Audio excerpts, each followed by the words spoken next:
الحمد للہ رب العالمین والصلاة والسلام على سید الانبیاء والمرسلین نبینا محمد وعلى آلہ وصحبہ اجمعین ومن تبعهم بإحسان الى یوم الدین اما بعد۔ محترم حاضرین کرام، کل کی تراویح کی نماز میں سورۃ المائدہ کی آیت نمبر 110 تک تلاوت فرمائی گئی۔ اللہ رب العالمین نے ذکر کیا کہ والسارق والسارقۃ فاقطعوا ایدیہما جزاء بما کسبا نکالا من اللہ، کہ چوری کرنے والے مرد یا یہ کہ چوری کرنے والی عورت کے ہاتھوں کو کاٹ دیا جائے اس وجہ سے کہ ان لوگوں نے ایک جرم کا ارتکاب کیا، اور وہ جرم کیا ہے؟ چوری کرنا۔ تو دونوں ہاتھوں کو نہیں کاٹنا ہے۔ ابن باز رحمۃ اللہ علیہ فرماتے ہیں کہ صرف ہتھیلی کو کاٹنا ہے، دونوں ہاتھوں کو نہیں کاٹنا ہے، وہ بھی دائیں ہاتھ کی ہتھیلی کو۔ اگر ایک انسان پہلی مرتبہ چوری کا ارتکاب کرتا ہے تو صرف دائیں ہاتھ کی ہتھیلی کو کاٹا جائے گا یہاں تک۔ اس کے بعد اللہ رب العالمین نے ذکر کیا کہ یہ سزا دی جا رہی ہے اس وجہ سے کہ یہ ان لوگوں نے چوری کا ارتکاب کیا ہے۔ تو آپ اندازہ لگا سکتے ہیں کہ چوری یہ کتنا بڑا جرم ہے شریعت کی نگاہ میں، کہ اہل علم لکھتے ہیں کہ قتل کے بعد سب سے بڑی سزا یہی ہے کہ ہاتھوں کو کاٹ دیا جائے، یا یہ کہ چوری کی سزا ہے کہ ایک معمولی سی شے کے بھی چوری کرنے پر جناب محمد رسول اللہ صلی اللہ علیہ وسلم نے حکم دیا کہ ہاتھ کو کاٹ دیا جائے۔ صحیح بخاری اور صحیح مسلم کی روایت ہے، اللہ کے رسول صلی اللہ علیہ وسلم چوری کرنے والے پر لعنت بھیجتے ہیں کہ اللہ تعالیٰ کی لعنت ہو چوری کرنے والوں پر، کہ ایک انڈے کے بھی چوری کرنے پر ہاتھ کو کاٹا جاتا ہے، ایک رسی کے بھی چوری کرنے پر ہاتھ کو کاٹ دیا جاتا ہے۔ تو ایک معمولی سی شے، رسی کی کیا قیمت ہوتی ہے؟ کوئی وقعت نہیں ہوتی، اس کے باوجود بھی جرم یہ ہوتا ہے کہ اس نے چوری کیا ہے، چوری کرنے کی وجہ سے ہاتھ کو کاٹا جاتا ہے۔ اسی وجہ سے رسول اکرم صلی اللہ علیہ وسلم پر چوری کرنے والوں پر لعنت بھیجتے ہیں۔ اور آپ اندازہ لگائیے دین اسلام کے بارے میں کہ یہ کتنا پیارا مذہب ہے کہ بغیر اس تفریق کے کہ امیر چوری کر رہا ہے، غریب چوری کر رہا ہے، سارے لوگوں کے ہاتھوں کو کاٹنے کا حکم دیا ہے۔ آپ دیکھیں گے رسول اکرم صلی اللہ علیہ وسلم کے زمانے میں صحیح بخاری کی روایت ہے، فاطمہ نامی عورت چوری کرتی ہے اور لوگوں کا یہ خیال ہوتا ہے کہ یہ بڑے خاندان کی لڑکی ہے، امیر باپ کی بیٹی ہے، اس کے ہاتھ کو نہیں کاٹنا چاہیے۔ رسول اکرم صلی اللہ علیہ وسلم کے پاس اس کا معاملہ کون لے کے جائے گا اور سفارش کون کرے گا؟ تو لوگوں کا یہ خیال ہوتا ہے کہ اللہ کے رسول صلی اللہ علیہ وسلم کے ایک چہیتے صحابی رسول ہیں اسامہ بن زید رضی اللہ عنہ، اور لوگ ان کے مکلف کر دیتے ہیں کہ اللہ کے رسول صلی اللہ علیہ وسلم کے پاس جاؤ اور فاطمہ کے تعلق سے سفارش کرو۔ اسامہ بن زید جاتے ہیں اور واقعے کو بتلاتے ہیں۔ جناب محمد رسول اللہ صلی اللہ علیہ وسلم ناراض ہو جاتے ہیں اور کہتے ہیں کہ اسامہ، تم اللہ کے حدود میں سے کسی حد کے سلسلے میں میرے پاس آئے ہو سفارش کرنے کے لیے۔ پہلے کی قومیں ہلاک کی گئی اس وجہ سے کہ جب ان کے یہاں کوئی شریف آدمی چوری کرتا تو چھوڑ دیا جاتا، لیکن کمزور آدمی یا یہ کہ کسی بھی جرم کا ارتکاب کرتا تو اسے سزا سے دوچار کیا جاتا تھا۔ دیگر روایتوں میں آتا ہے کہ جناب محمد رسول اللہ صلی اللہ علیہ وسلم اس عورت کے ہاتھ کو کاٹنے کا حکم دیتے ہیں، اور ہاتھ سے مراد یہی ہتھیلی، اس لیے کہ اہل عرب ہتھیلی کو بھی یا یہ کہ یہاں تک اور پورے ہاتھ کو ہاتھی کہا کرتے تھے، تو ہاتھ جب بولا جائے تو اس سے مراد صرف ہتھیلی ہوگی۔ تو اور اللہ کے رسول صلی اللہ علیہ وسلم فرماتے ہیں کہ ان فاطمہ بنت محمد، اگر میری بیٹی فاطمہ بنت محمد صلی اللہ علیہ وسلم بھی چوری کرتی تو اس پر بھی حد کو نافذ کیا جاتا اور اس کے ہاتھوں کو بھی کاٹا جاتا۔ اسی طرح آپ دیکھیں گے تو آپ نے ان روایتوں سے اندازہ لگایا کہ چوری کرنا شریعت کی نگاہ میں عظیم جرم سمجھا جاتا ہے، کہ معمولی شے کے چوری کرنے پر بھی اللہ کے رسول صلی اللہ علیہ وسلم نے ہاتھوں کو کاٹنے کا حکم دیا۔ اسی طرح عائشہ صدیقہ رضی اللہ عنہا فرماتی ہیں کہ رسول اکرم صلی اللہ علیہ وسلم نے فرمایا کہ 1 دینار کے چوتھائی حصے تک اگر ایک انسان چوری کا ارتکاب کرتا ہے یا یہ کہ اس سے زائد کے چوری کرنے پر ارتکاب کرتا ہے تو اس کے ہاتھوں کو کاٹا جائے گا۔ اور آپ جانتے ہیں 1 دینار کا چوتھائی حصہ کتنا ہوتا ہے؟ اگر انڈین روپے میں کنورٹ کیا جائے گا تو تقریباً 70 سے 80 روپیہ صرف پہنچتا ہے۔ 70 سے 80 روپے کی کیا قیمت ہے؟ کوئی قیمت نہیں. لیکن یہاں مسئلہ یہ ہو رہا ہے کہ اس نے چوری کیا، ایک ایسے مسلمان کے مال کو چوری کیا جس کے مسلمان کی اور اسی طرح اس کے عزت و آبرو کی حفاظت کی ذمہ داری اللہ رب العالمین نے دیگر مسلمانوں پر دیا کہ ایک انسان کے مال. جناب محمد رسول اللہ صلی اللہ علیہ وسلم نے آخری حج میں، اور ایک ہی حج کیا تھا حجۃ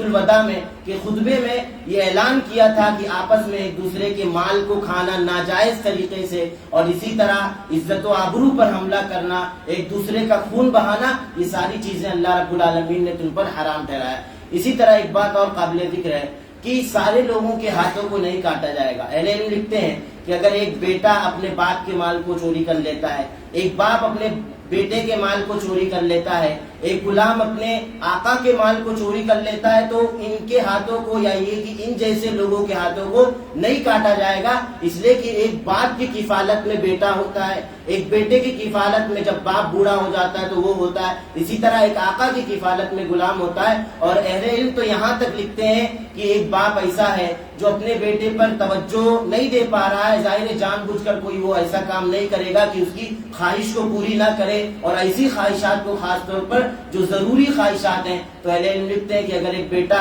ایسی خواہش کو پوری کرنے کے لیے جو ضروری ہے اپنے باپ کے مال میں سے پیسہ لے لیتا ہے، تو اہل علم لکھتے ہیں کہ اس کو چوری بھی نہیں کریں گے. ہاتھ اور کاٹنا یہ ساری چیزیں دور کی بات ہے، اس چیز کو چوری کا نام بھی نہیں دیا جائے گا. بہرحال آگے اللہ رب العالمین نے ذکر کیا یہودیوں کے بارے میں کہ یہ اتنی ہٹ دھرم قوم ہے کہ اللہ کے رسول صلی اللہ علیہ وسلم کو نبی یہ لوگ تسلیم نہیں کر رہے ہیں. اس کو جانے دیجئے، جو کتاب ان کے حوالے کی گئی تورات کو، اس پر بھی عمل کرنے کے لیے یہ لوگ تیار نہیں ہیں. برا بن عازب رضی اللہ عنہ فرماتے ہیں کہ اللہ کے رسول صلی اللہ علیہ وسلم کے پاس ایک معاملہ آتا ہے کہ ایک امیر قسم کا یہودی زنا کا ارتکاب کر لیتا ہے ایک یہودیہ عورت سے، اور ظاہر ہے یہ امیر قسم کا آدمی تھا، اس لیے یہودیوں کا یہ خیال تھا کہ اسے رجم نہ کیا جائے، چونکہ یہ شادی شدہ جوڑا تھا، اور تورات میں بھی یہی حکم دیا گیا تھا کہ اگر ایک شادی شدہ جوڑا زنا کا ارتکاب کرتا ہے تو اسے رجم کیا جائے گا. تو یہ لوگ کیا کرتے ہیں، اس کو کوڑے لگا دیتے ہیں اور گدھے پر منہ کالا کر کے گھماتے رہتے ہیں. یہ معاملہ جناب محمد رسول اللہ صلی اللہ علیہ وسلم کی عدالت تک جاتا ہے. اللہ تعالیٰ آیت کریمہ نازل کرتا ہے کہ اتنی ہٹ دھرم قوم ہے کہ تورات پر بھی عمل کرنے کے لیے تیار نہیں ہے. ایسا نہیں کہ تورات پر عمل کر لیں گے چلے گا. اللہ رب العالمین ایک بات کہہ رہا ہے کہ اللہ کے نبی کی شریعت آ گئی ہے تو بہرحال ساری شریعتیں منسوخ کی گئی. ایک بات ذکر کی جا رہی ہے کہ نبی کو بھی نبی ماننے کے لیے تسلیم نہیں ہے، اور جو تورات ان کے حوالے کیا اس پر بھی عمل کرنے کے لیے تیار نہیں ہے. اسی طرح اللہ رب العالمین نے تورات کی فضیلت ذکر کی کہ یہ تورات نور ہے، اسی طرح ہدایت ہے. اسی طرح اللہ رب العالمین نے آگے ذکر کیا وَكَتَبْنَا عَلَيْهِمْ فِيهَا أَنَّ النَّفْسَ بِالنَّفْسِ وَالْعَيْنَ بِالْعَيْنِ. اللہ رب العالمین نے ذکر کیا کہ ہم نے تورات میں ایک چیز لکھ دی ہے اور واجب کر دی تھی یہودیوں پر یا یہ کہ اس کے ماننے والوں پر کہ اگر ایک انسان کو قتل کیا جاتا ہے تو قصاصاً جس نے قتل کیا اس کو بھی قتل کیا جائے گا. آنکھ پھوڑی گئی ہے تو قصاصاً اس کے بھی آنکھ کو پھوڑا جائے گا. اللہ رب العالمین نے یہ ذکر کیا. اور آپ کو معلوم ہے کہ جناب محمد رسول اللہ صلی اللہ علیہ وسلم کی شریعت آ جانے کے بعد ساری شریعتیں منسوخ ہیں، لیکن تمام علماء کا اس بات پر اتفاق ہے کہ وہ باتیں جو پرانی شریعت میں تھی اور وہ احکام اور مسائل ہماری شریعت بھی ان احکام و مسائل کی تائید کرتی ہے، تو ان احکام و مسائل پر عمل کرنا واجب ہے. لہذا ہماری شریعت میں بھی اگر کوئی قتل کرتا ہے کسی انسان کا تو اسے بھی قصاصاً قتل کیا جائے گا، لیکن یہ کام عوام الناس نہیں کرے گی، حکومت وقت کرے گی. اس کے بعد اللہ رب العالمین نے ذکر کیا کہ یا ایھا الذین آمنوا لا تتخذوا اليهود والنصارى اولیاء، یہودیوں کو اور نصارہ کو اپنا دوست نہ بنایا جائے. اللہ رب العالمین یہ کہنا چاہ رہا ہے کہ یہودیوں کے اندر، نصارہ کے اندر خود اتنے فرقے ہیں، اتنے زیادہ فرقے ہیں، اور اسی طرح ان کی دشمنیاں بھی بہت زیادہ ہیں، لیکن یہ سارے لوگ ایک چیز کی وجہ سے اتفاق کر بیٹھے ہیں. وہ چیز کیا ہے؟ اسلام کی دشمنی ہے. اسلام کی دشمنی کی خاطر جناب محمد رسول اللہ صلی اللہ علیہ وسلم کو اور صحابہ کرام کو تکلیف دینے کی خاطر یہ سارے لوگ اکٹھے ہو گئے. تو اللہ رب العالمین نے ذکر کیا کہ اگر کوئی ان سے دوستی کرتا ہے تو وہ بھی انہی میں شمار کیا جائے گا، تو مسلمان شمار نہیں کیا جائے گا. اسی طرح اللہ رب العالمین نے ذکر کیا ایک پیشین گوئی کی یا ایھا الذین آمنوا من یرتد منکم عن دینہ فسوف یأتی اللہ بقوم یحبهم ویحبونہ. اللہ تعالیٰ اس آیت کریمہ کو رسول گرامی صلی اللہ علیہ وسلم کے زمانے میں، ظاہر پورا قرآن اللہ کے رسول کے زمانے میں نازل ہوا، لیکن یہ واقعہ اللہ کے رسول صلی اللہ علیہ وسلم کے زمانے میں نہیں رونما ہوا۔ اللہ کے رسول صلی اللہ علیہ وسلم کی وفات ہو جاتی ہے تب یہ واقعہ رونما ہوتا ہے، لیکن اس چیز کی پیشین گوئی اللہ رب العالمین نے اللہ کے رسول کے زمانے میں کر دی تھی کہ ایک وقت ایسا آئے گا کہ اللہ رب العالمین ایسے لوگوں کو لائے گا جو اللہ رب العالمین سے محبت کرتے ہوں گے اور اللہ ان سے محبت کرتا ہوگا، اور اسی طرح کسی ملامت کرنے والے کی بات پر انہیں کسی طرح کا کوئی غم نہیں پہنچے گا۔ اللہ کے راستے میں یہ لوگ جہاد کرتے ہوئے ہوں گے، اور یہ ساری صفات کس کی ہے؟ صحابہ کرام رضوان اللہ علیہ مجمعین کی ہے۔ گویا اللہ تعالیٰ نے یہ واضح کر دیا کہ یہ لوگ جن کے خلاف کھڑے ہوں گے وہ صحابہ کرام کی جماعت ہوگی، اور جن کے خلاف کھڑے ہوں گے اللہ رب العالمین نے کہا من یرتد منکم، کہ تم میں سے ایک گروہ ایسا ہوگا جو مرتد ہو جائے گا۔ اور اللہ کے رسول صلی اللہ علیہ وسلم وفات پاتے ہیں تو دیگر جو قبائل عرب کے لوگ تھے ان میں سے بعض لوگ مرتد ہو گئے، اور بعض لوگ زکوٰۃ دینے کا انکار ہی کر بیٹھے، اور بعض لوگ ایسے تھے جو زکوٰۃ دینے کے حکم کا ہی انکار کر بیٹھے تھے۔ تو اللہ تعالیٰ نے ان لوگوں کے خلاف جن لوگوں کو کھڑا کیا، حضرت ابوبکر رضی اللہ عنہ تھے اور دیگر لوگ تھے۔ حضرت ابوبکر یہ جب دیکھتے ہیں کہ معاملہ شانت ہو گیا ہے، کھڑے ہوتے ہیں، کہتے ہیں من کان یعبد محمدا فإنہ قد مات، جو اللہ کے رسول صلی اللہ علیہ وسلم کی عبادت کرتا تھا وہ جان لے کہ اللہ کے رسول صلی اللہ علیہ وسلم وفات پا گئے۔ جو لوگ مرتد ہوئے تھے وہ یہ خیال کر رہے تھے کہ ہم لوگ اللہ کے رسول صلی اللہ علیہ وسلم کے زمانے میں تھے، کوئی بھی معاملہ درپیش ہوتا تھا اللہ تعالیٰ وحی کے ذریعے جناب محمد رسول اللہ صلی اللہ علیہ وسلم کو اطلاع فرما دیتا تھا، اور اللہ کے رسول کے مبعوث ہونے سے پہلے کفر کا غلبہ تھا۔ اللہ کے رسول آئے تو کفر مٹا، اب اللہ کے رسول چلے گئے دوبارہ تو واپس کفر کا غلبہ ہو جائے گا، یہ خیال تھا، اس وجہ سے یہ لوگ مرتد ہو جاتے ہیں۔ تو حضرت ابوبکر سمجھانے کی کوشش کرتے ہیں کیا تم نبی صلی اللہ علیہ وسلم کی عبادت کرتے تھے کہ اللہ کے رسول وفات ہو گئے اب تم لوگ مرتد ہو جاؤ گے؟ اللہ کی عبادت کرتے تھے نا، تو اللہ تعالیٰ زندہ ہے تو اب اللہ رب العالمین کا یہ حق بنتا ہے کہ تم اس کی عبادت کرو، مرتد ہونے کی کون سی بات ہے؟ اگر اللہ کے رسول کی عبادت کی جاتی تم مرتد ہوتے اور اللہ کے رسول صلی اللہ علیہ وسلم وفات پا گئے تو ایک جواز بنتا، لیکن جب تم اللہ کے رسول ہی کی عبادت نہیں کر رہے تھے، اللہ کی عبادت کر رہے تھے، تو اللہ کے رسول صلی اللہ علیہ وسلم ایک رسول تھے، ایک انسان تھے، جس طرح سارے رسول پہلے آئے اور سارے رسولوں کو وفات دی گئی، سارے انسانوں کو وفات دی جاتی ہے، جناب محمد رسول اللہ صلی اللہ علیہ وسلم بھی وفات پا گئے۔ اگر اللہ کے رسول کی وفات پانے کے بعد کوئی مرتد ہو جاتا ہے تو اللہ کا کچھ بھی نہیں بگاڑے گا، جو کچھ وہ کرے گا وہ اپنے اعمال کا ذمہ دار ہوگا۔ تو اللہ رب العالمین نے اس پیشین گوئی کو سورۃ المائدہ میں ذکر کیا۔ اس کے بعد اللہ رب العالمین نے کہا کہ دوست کن لوگوں کو بنایا جائے۔ اللہ رب العالمین نے فرمایا کہ اللہ کو، اللہ کے رسول صلی اللہ علیہ وسلم کو دوست بنایا جائے، اسی طرح ان مومنین کو دوست بنایا جائے جو نمازوں کو قائم کرتے ہیں۔ اس سے پتہ چلا کہ جو نمازوں کو قائم نہیں کرتے ہیں اور کلمہ کا اظہار کیے ہوئے ہیں، کلمہ پڑھے ہوئے ہیں، ایسے لوگوں کو دوست نہیں بنانا چاہیے۔ اللہ رب العالمین نے ذکر کیا کہ اللہ کو، اس کے رسول صلی اللہ علیہ وسلم کو، اسی طرح ان مومنین کو دوست بنایا جائے جو نمازوں کو ادا کرتے ہیں اور اسی طرح زکوٰۃ کو دیتے ہیں اور رکوع کرنے والوں کے ساتھ رکوع کرتے ہیں، سجدہ کرنے والوں کے ساتھ سجدہ کرتے ہیں۔ اس کے بعد اللہ رب العالمین نے عیسائیوں کے دو گروہ کو کافر کہا کہ عیسائیوں کے ایک گروہ میں سے ایک گروہ ایسا ہے، دو گروہ میں سے ایک گروہ ایسا ہے جو حضرت عیسیٰ علیہ السلام کو اللہ کا بیٹا مانتا ہے، جبکہ حضرت عیسیٰ علیہ السلام نے واضح کر دیا کہ عبادت کس کی جانی چاہیے، میری نہیں کہ میں اللہ کا بیٹا ہوں یا جس طرح تم سمجھ رہے ہو میری عبادت کرو، نہیں، نہ تو میں اللہ کا بیٹا ہوں بلکہ میں اللہ رب العالمین کا رسول ہوں۔ اور عبادت کس کی جانی چاہیے، واضح کر دیا کہ اللہ رب العالمین کی عبادت کرتے رہو اور اللہ رب العالمین کے ساتھ کسی کو شریک مت ٹھہراؤ۔ اگر کوئی انسان شرک کرتا ہے، اسی حالت میں اس کی وفات ہو جاتی ہے تو اس پر جہنم کو واجب کر دیا جاتا ہے اور جنت کو حرام ٹھہرایا جاتا ہے۔ یہ بات انجیل میں بھی لکھی ہوئی تھی کہ ایسے لوگوں کو پر جنت کو حرام ٹھہرایا گیا اور جہنم کو واجب کر دیا گیا جو لوگ حالت شرک میں وفات پاتے ہیں۔ اور میں نے پہلے یہ ذکر کیا وہ باتیں جو پرانی شریعت میں تھی ان باتوں کی تائید ہماری بھی شریعت کرتی ہے تو ان باتوں پر عمل کرنا واجب ہے۔ اسی طرح اللہ رب العالمین نے دوسرے گروہ کو بھی کافر کہا کہ عیسائیوں کے گروہ میں سے ایک گروہ ایسا ہے جو یہ کہتا ہے کہ حضرت مریم علیہ السلام، حضرت عیسیٰ علیہ السلام اور اللہ رب العالمین یہ تین لوگ مل کر ایک خدا ہوتے ہیں، تو اللہ رب العالمین نے کہا ایسا عقیدہ کوئی رکھتا ہے تو وہ بھی کافر ہے۔ اگر وہ لوگ ایسے عقیدے سے باز نہیں آتے تو وہ لوگ بھی کافر رہیں گے اور مریں گے، تو ہمیشہ ہمیشہ ان کا ٹھکانہ جہنم ہوگا۔ اس لیے کہ یہ بات واضح کر دی گئی کہ جب تک ایک انسان سارے نبیوں پر، سارے رسولوں پر ایمان نہیں لاتا اس وقت تک وہ مومن اور اسی طرح مسلمان نہیں ہو سکتا۔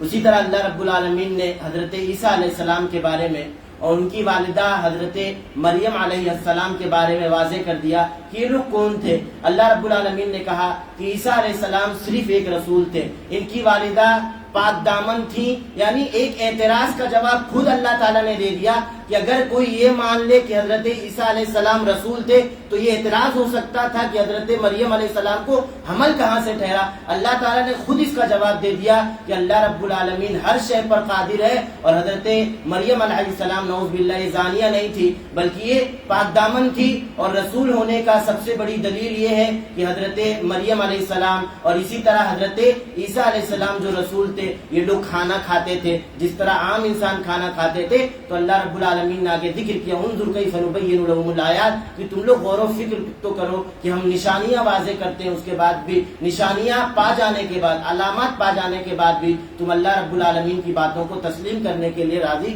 نہیں ہوتے ہو۔ اسی طرح اللہ رب العالمین نے مشرکین کے بارے میں ذکر کیا کہ قل تعبدون من دون اللہ ما لا یملک لکم ضرا ولا نفع، سمجھایا کہ تم ایسے لوگوں کی عبادت کرتے ہو کہ اگر تمہیں تکلیف پہنچے تو اس تکلیف کو بھی دور کرنے پر جن کی تم عبادت کرتے ہو قادر نہیں ہے، نفع اگر تمہیں پہنچے یا یہ کہ نفع پہنچانا چاہیں تو اس نفع کو پہنچانے کے لیے، یا یہ کہ تمہارے پاس کوئی نفع آ رہا ہے اس کو ہٹانے کے لیے بھی وہ قادر نہیں ہے۔ اسی وجہ سے حضرت ابراہیم علیہ السلام نے بھی اس ٹکڑے کو اپنی قوم کے لوگوں کو سمجھانا چاہا۔ جب قوم کے لوگ سالانہ عید میلے پر گئے، حضرت ابراہیم علیہ السلام نے کلہاڑا لیا اور سارے معبودوں کو توڑ دیا، صرف بڑے معبود کو چھوڑ دیا، کلہاڑا اس کے کندھے پر رکھ دیا۔ جب سارے لوگ واپس آتے ہیں اور دیکھتے ہیں کہ سارے معبودان تتر بتر ہو گئے ہیں، حضرت ابراہیم علیہ السلام سے سوال کرتے ہیں کہ ان معبودان کو کس نے قتل کیا، کس نے گرایا؟ تو حضرت ابراہیم علیہ السلام جواب نہیں دیتے، صرف اتنا کہتے ہیں کہ کلہاڑا کس پر رکھا ہوا، یعنی یہ جواب نہیں دیتے کہ میں نے مارا، میں نے نہیں مارا،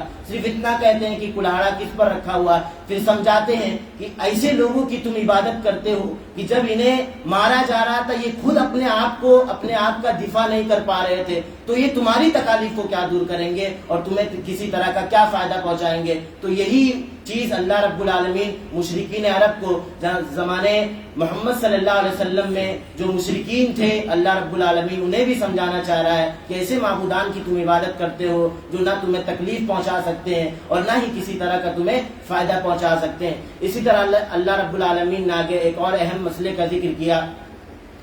کہ ایک انسان اللہ رب العالمین کی قسم کو کھاتا ہے، اس کے بعد قسم کو توڑ دیتا ہے تو اس کا کفارہ کیا ہوگا۔ اللہ نے کفارے کو بھی ذکر کیا کہ فَكَفَّارَتُهُ اِطْعَامُ عَشَرَةِ مَسَاكِينَ، کہ 10 مسکینوں کو کھانا کھلایا جائے، نہ ہی اعلیٰ کوالٹی کا کھلایا جائے گا اور نہ ہی گھٹیا کوالٹی کا کھلایا جائے گا، بلکہ متوسط درجے کا کھانا کھلایا جائے گا۔ اور اللہ رب العالمین نے ذکر کیا کہ من 10 مساکین، اور اسی طرح اگر ایک انسان نہیں کھلا سکتا کھانے کو تو 10 مسکینوں کو کپڑا پہنا دے گا، اور کہا او کسوتہم او تحریر رقبہ، یہی کہ ایک گردن کو آزاد کر دے گا۔ اگر یہ 3 چیز نہیں کر پاتا ہے تو اسے روزہ رکھنا ہوگا، فمن لم یجد فصیام 3 ایام، 3 دن کا روزہ رکھنا ہوگا۔ اسی طرح اللہ رب العالمین نے آخری آیت میں ذکر کیا، ایک منظر کھینچا، ایک نقشہ کھینچا کل قیامت کے دن کا، کہ ساری انسانیت جمع ہوگی کل قیامت کے دن اللہ رب العالمین کی بارگاہ میں، اللہ کی عدالت میں، اور اللہ تعالیٰ حضرت عیسیٰ علیہ السلام سے کہے گا کہ عیسیٰ بن مریم، اور یہ بات کیوں کہے گا؟ تاکہ یہود و نصارہ حضرت عیسیٰ علیہ السلام کی تکفیر کیا کرتے تھے وہ لوگ شرمندہ ہوں۔ اللہ رب العالمین حضرت عیسیٰ علیہ السلام کو نعمتیں یاد دلائے گا اور کہے گا کہ اللہ رب العالمین نے تمہیں اس بات پر قادر بنایا کہ تم گود میں جب تھے تبھی تم نے بات کی، گفتگو کی۔ اسی طرح جب تم مٹی کو لے کر پرندے کی شکل دیتے اور اس میں پھونک مارتے تو وہ اس میں جان پیدا ہو جایا کرتی تھی.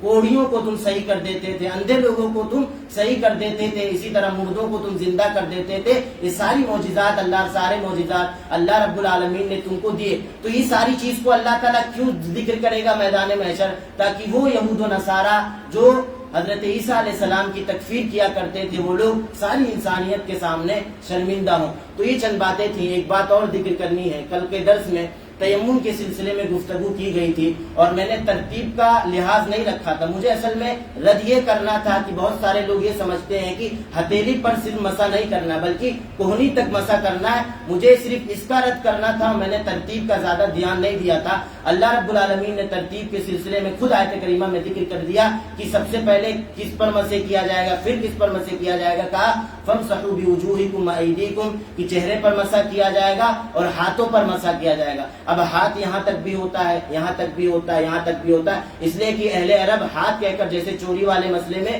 ہاتھ کہا, اب اس کی تعین جناب محمد رسول اللہ صلی اللہ علیہ وسلم کی حدیث سے کی گئی کہ کہاں تک کاٹنا ہے. تو اس کی بھی تعین ہم اللہ کے رسول کی حدیث ہی سے کریں گے. صحیح بخاری کی روایت ہے, میں نے واقعہ ذکر کیا تھا کہ حضرت عمر بن خطاب کے پاس ایک شخص آتا ہے اور کہتا ہے کہ امیر المومنین, میں حالت جنابت میں ہو گیا ہوں اور اسی طرح میں پانی کو نہیں پاتا ہوں. تو عمار بن یاسر رضی اللہ عنہ موجود تھے. کہتے ہیں کہ امیر المومنین, کیا آپ کو وہ سفر یاد ہے جس سفر میں تھا اور آپ بھی تھے اور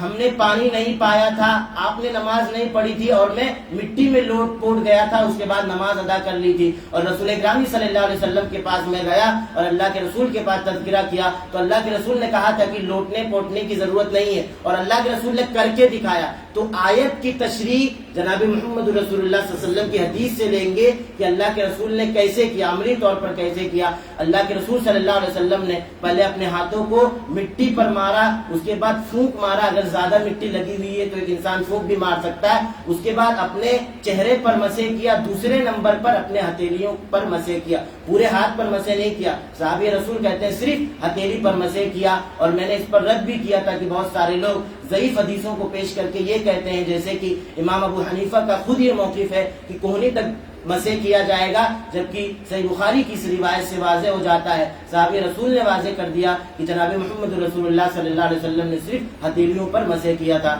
تو یہ چند باتیں تھیں جنہیں ان آیات کے سلسلے میں ذکر کی گئی. جو اہم باتیں تھیں انہیں ہی ذکر کیا گیا. اللہ رب العالمین سے دعا ہے کہ باراللہ ہم تمام لوگوں کو دین اسلام کے تمام احکام و فرامین کو سمجھنے کی, اسی طرح دنیاوی زندگی میں نافذ کرنے کی توفیق عطا فرما. اور جس مقصد کے تحت ہم لوگ یہاں بیٹھے ہوئے ہیں, جمع ہوئے ہیں کہ قرآن کریم کی تفسیر کو سنا جائے, اللہ رب العالمین نے آیات کے اندر کن باتوں کا حکم دیا ہم وہ جانیں. اللہ تعالی ہماری اس حاضری کو قبول فرما اور اس جذبے کو باقی رکھ. آمین. وصلی اللہ علی نبینا محمد وعلی آلہ وصحبہ وسلم. سبحانک اللہم وبحمدک, اشہد ان لا الہ الا انت, استغفرک واتوب الیک. والسلام علیکم ورحمۃ اللہ وبرکاتہ.